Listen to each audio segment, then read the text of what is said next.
Semua stasiun televisi, media sosial, surat kabar, dan lain-lain yang memberitakan berulang-ulang keadaan dibuat heboh lebih daripada heboh pada saat perang, gawat darurat sampai ke pelosok-pelosok yang sebenarnya sudah nggak ada tapi diada-adakan untuk menakut-nakuti masyarakat dengan tujuan agar dapat bantuan dana besar, dan misi terselubung mereka berhasil untuk mengkomuniskan rakyat.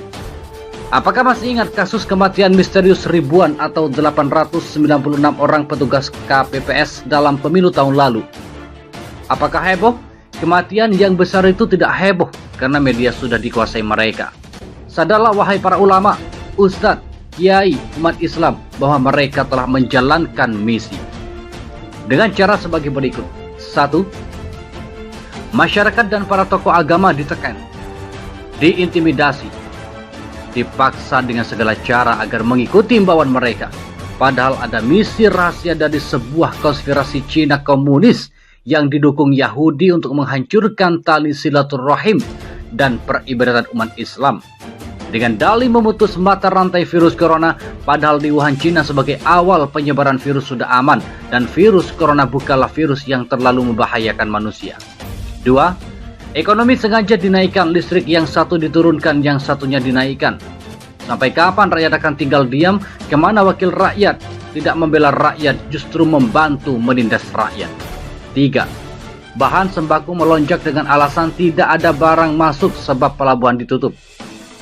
Suatu cara licik menciptakan suasana kemiskinan di mana-mana, memperlemah umat Islam. Karena umat Islam Indonesia yang terbanyak di dunia. Jika umat Islam Indonesia miskin tidak berdaya, maka mereka beranggapan tidak akan ada yang berani jihad lagi. 4. Masjid-masjid diperintahkan ditutup, tidak boleh mengadakan sholat Jumat, dan tabligh akbar ditiadakan. Syiar-syiar Islam dibatalkan, lagi-lagi alasannya nggak masuk akal, khawatir menularkan virus. Padahal mereka tahu kekuatan umat dari masjid, pondok pesantren, madrasah, pengajian, dan majelis ta'lim. 5. Suara azan ditiadakan dan dilarang, sebelumnya sudah mereka lakukan, tapi belum berhasil, sekarang mereka paksa dengan alasan virus corona. Padahal justru di negara Eropa sudah pada sadar bahwa azan justru dapat menghentikan perkembangan virus corona. Perjuangan komunis mereka ternyata tidak berhenti walaupun secara legalitas keberadaannya terlarang. Mereka berjuang untuk memasukkan ide-ide komunisme ke berbagai ormas dan parpol, hingga akhirnya mereka berhasil memasukkan ide-ide komunisme ini ke dalam berbagai kebijakan publik di negeri ini. Celutukan Ketua BPIP bukanlah suatu kebetulan. Ketika ia mengatakan bahwa agama adalah musuh terbesar Pancasila, adalah bukti nyata pengaruh ide komunisme. Karena tidak ada kebencian yang luar biasa terhadap semua agama kecuali dari orang-orang komunis ateis. Ini adalah fakta nyata pengaruh komunisme dalam instansi-instansi pemerintah. 6. Setiap ulama-ulama akan dites dengan suntikan untuk mengetahui positif apa negatif. Sangat gak masuk akal, harus ditentang dan dilawan. Bisa jadi suntikan itu justru untuk menghabisi ulama dengan dalih pemeriksaan apakah ulama terindikasi virus corona. Waspadalah. Kenapa tidak presiden atau wakil presiden saja yang dites? Atau para menteri dan wakil rakyat yang dites terlebih dahulu? Kenapa jadi ulama yang selalu bersih karena sering berwudu? Aneh kan? 7. Jika ada yang keluar di area zona merah di penjara 4 tahun, sedangkan yang di dalam penjara bertahun-tahun, bahkan bandar narkoba, bandar korupsi, begal, pencuri dibebaskan. Akal sehat yang mana dapat menerimanya?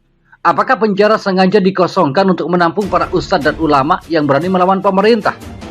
8. Pribumi dilarang beraktivitas, berniaga, dan keluar rumah, sedangkan yang digaji pemerintah mereka tertawa di atas penderitaan saudaranya atau strategi agar jatuh ekonomi. Dan 9. Mendekati Ramadan, antara fatwa MUI dan Kemenak pusat beda peraturan, tidak sama. Inilah cara adu domba antara pakar ilmu dengan yang lainnya. 10. MUI pusat dengan MUI daerah berbeda pendapat. Logikanya, apa artinya MUI pusat? Ingat, ini sengaja untuk adu domba umat Islam. 11. Lihat Cina-Cina, masuk dari bandara secara khusus dari segala penjuru, Ada apa ini semua? WNA masuk, WNI disuruh di rumah, tidak kerja, tidak sekolah, dilarang ibadah. 12. Peraturan memaksa dan ada muatan bisnis memeras rakyat. Masker disuruh beli, sarung tangan pun demikian. Dilarang berboncengan motor bila tidak satu alamat. Ini menghancurkan para tukang ojek. Jalanan di portal, ini bisa menimbulkan gesekan pengguna jalan dan membuat satu sama lain saling curiga. Saat masyarakat diserang wabah, si otak miskin mencari pendapatan. Kalau mereka melindungi rakyat, tentunya masker dan sarung tangan harus digratiskan. PSBB hanya membuat ketakutan tambahan bagi pengguna jalan. Semoga Allah Subhanahu wa Ta'ala membalas kezoliman mereka. Dengan 12 misi mereka yang kita semua sudah ketahui bersama, masihkah kita tidak bersuara bungkam 1000 bahasa? Masihkah Anda mengikuti arus dan misi mereka? Masihkah kita akan terus bercerai-berai?